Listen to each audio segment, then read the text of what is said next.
शिरूर तालुका मित्र परिवाराच्या 29व्या मासिक बैठकीच्या निमित्तानं अखिल भारतीय नाट्य परिषद शिरूर व बालरंगभूमी परिषद पुणे जिल्हा यांच्या संयुक्त विद्यमानाने आपल्या 14 वर्षाच्या हातील मुला मुलींसाठी व त्यांच्या कलागुणांना वाव देण्यासाठी नाट्य, नृत्य, चित्रकला प्रशिक्षण शिबिर आपण आयोजित केलेले आहे। या प्रशिक्षण शिबिरामध्ये थिएटर, गेम्स, देहबोली, चित्रातून नाटक, श्वासाचे व्यायाम, नवरस आणि बरेच काही अशा सर्व गोष्टी शिकण्यासाठी आपल्या पाल्यांना नक्कीच या प्रशिक्षण शिबिरासाठी पाठवा आणि आपली नावनोंदणी करा।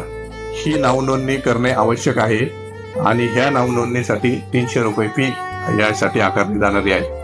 तरी आपण सर्वांनी या नाट्य प्रशिक्षण शिबिराचं लाभ घ्यावा। तर आपल्या मुला मुलींच्या या शिबिरामध्ये आपण आपल्या मुलींचा सहभाग नक्की नोंदवा। त्यांना त्यांच्या उज्ज्वल भविष्यासाठी आपण एक नवी सुरुवात या ठिकाणी करून देत आहोत। तरी सर्वांनी या गोष्टीचा लाभ घ्यावा व या कार्यक्रमाला मोठ्या संख्येने उपस्थित राहावं अशी मी आपल्याला विनंती करतो। धन्यवाद। जय जिजाऊ, जय शिवराय।